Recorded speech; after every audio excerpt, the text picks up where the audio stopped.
Ya, kita berharap di forum Komisi 3 ini nanti ada rekomendasi untuk ini bisa selesai kepada pihak-pihak yang berkaitan dengan masalah ini. Terima kasih Pak Ketua. Pak Wayan. Assalamualaikum warahmatullahi wabarakatuh. Salam sejahtera bagi kita semua. Om Swastiastu, Namo Buddhaya, salam kebajikan. Para hadirin, pimpinan dan anggota Komisi 3, ini ujian berat buat kami di Komisi 3. Jika kami gagal melindungi guru, orang akan semakin yakin mengatakan Komisi 3 gagal, pemerintah gagal, negara gagal. Saya mulai dengan mengutip pernyataan ketua lebih dulu. Tujuan hukum itu kan ada 3. Saya ulangi karena ini penting. Keadilan, manfaat, dan kepastian hukum. Dulu sering kepastian hukum ditaruh di depan. Ketua udah jelas menyatakan bagaimana kita bergulat mewujudkan dan membalikkan 3 hal itu, di mana keadilan harus ditaruh di depan, asas manfaat ditaruh nomor 2, dan pastian hukum ditaruh nomor 3. Ini penting. Jadi pertama-tama, Bu Guru jangan khawatir dulu, ada pimpinan Komisi 3, bahkan ada Balek. Ini hikmahnya luar biasa.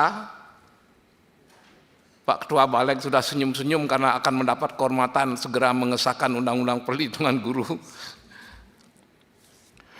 Saya mulai dengan pertanyaan dulu, kalau kita bicara keadilan. Pertama, bisakah Ibu menirukan secara persis apa kata-kata orang tua murid ketika orang tua murid ini dengan sumpah serapah mendatangi rumah Ibu? Yang kedua, apa kata-kata kasar dari orang tua murid ketika yang bersangkutan mendatangi kantor kepala desa? Yang ketiga, apa sih kedudukan dan status sosial dari orang tua murid ini sehingga kepolisian tidak salah menerapkan aturan KUHP, tapi telah gagal melaksanakan konsep restoratif justice. Restoratif justice memang tidak bisa dipaksakan, tapi strategi kepolisian pasti tahu cara menegakkan keadilan, walaupun restoratif justice tidak bisa dipaksakan. Apa status sosial orang tua murid ini sehingga polisi kok melaksanakan tugasnya, tapi gagal melaksanakan restoratif justice? Yang berikutnya, apa kata-kata kasar dari murid selain mengatakan ya, saya bayangkan guru yang dikatakan mungkin sakitnya jauh lebih keras ketimbang sakit anak yang ditampar tanpa mengeluarkan darah. Guru dibilang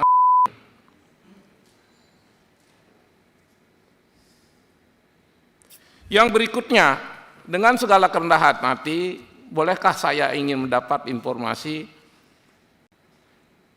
kuasa hukum sudah melaporkan enggak orang tua murid dan mempelajari apakah murid yang mengatakan boleh dilaporkan juga secara pidana? Karena kita mencapai restoratif justice itu harus ada keseimbangan. Saya tidak ingin menggurui. Kalau saya sebagai pengacara, kayaknya ini sudah selesai kemarin kalau orang tua murid juga dilaporkan. Sumpah serapah terhadap guru kan nggak boleh sembarangan dilakukan gitu. Dan ada pengancaman juga itu Pak tadi disebut. Ya. Akan diselesaikan. Selanjutnya saya ingin mengatakan bahwa apakah sama penganiayaan, misalnya masyarakat menganiaya tetangganya dengan guru yang seperti yang dilakukan oleh Ibu Guru hari ini, misalnya menampar muridnya. Kalau literatur yang saya punya, mohon maaf pimpinan, itu berbeda. Bayangkan kalau Drona dulu memukul Duryodhana karena terlambat bangun pagi. Dipukul pakai rotan. Yang dipukul anak raja. Bayangkan kalau guru boleh dihukum karena memukul walaupun pakai rotan, mungkin udah kena hukuman mati Drona itu. Masuk Karena penjara. Drestarata waktu itu sebagai raja. Tapi Drestarata yakin, aku nggak mampu mendidik anak itu secara baik kecuali diserahkan pada guru. Nggak ada raja yang mendidik anaknya waktu itu kecuali diserahkan pada guru kalau ingin anaknya baik. Jadi sekali lagi guru itu tempatnya tersendiri. Apakah mendidik seperti ini lalu disamakan dengan kesalahan orang-orang biasa yang bukan guru? Pertanyaan berikutnya menyusul.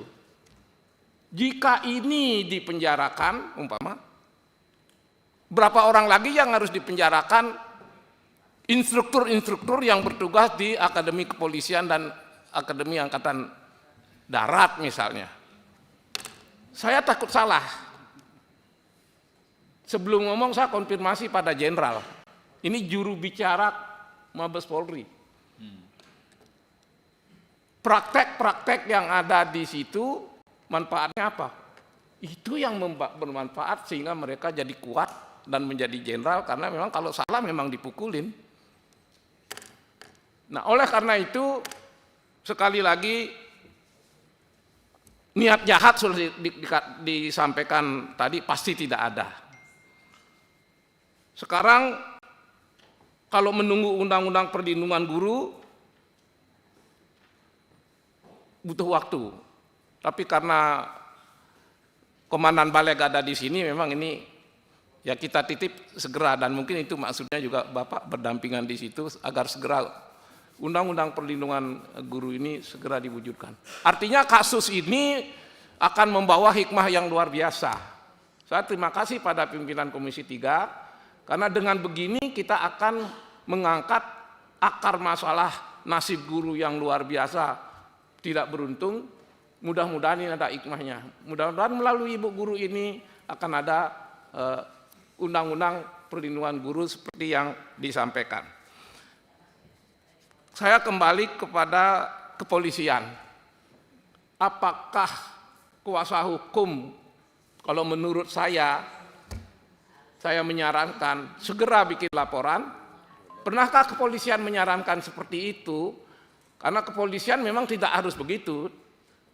Tapi kepolisian kan harus punya kebijaksanaan untuk menyelesaikan masalah.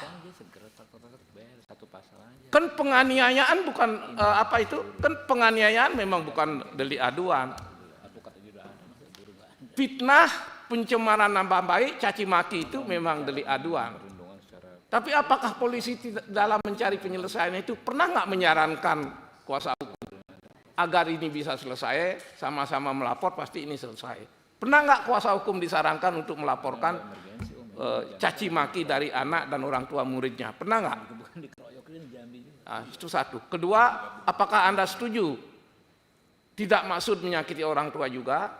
Sebagai strategi, laporkan aja orang tua yang sumpah serapah, dan kalau anak itu dimungkinkan juga dilaporkan, tapi hati-hati karena menyangkut anak, pelajari dengan baik. Tapi kalau sebagai alat mencari penyelesaian, apa salahnya anak itu dilaporkan? Apa salahnya orang tua itu dilaporkan? Kalau itu merupakan alat penyelesaian menuju restoratif justice. Restoratif justice itu tidak bisa dibacanya harus sukarela tanpa paksaan. Enggak begitu. Harus dicari maknanya.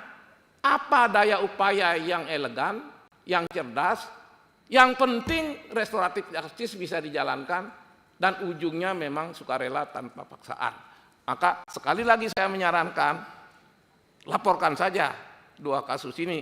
Kalau sebentar lagi pimpinan ini tidak segera bisa menyelesaikannya. Itu saja saran saya. Sekali lagi, mudah-mudahan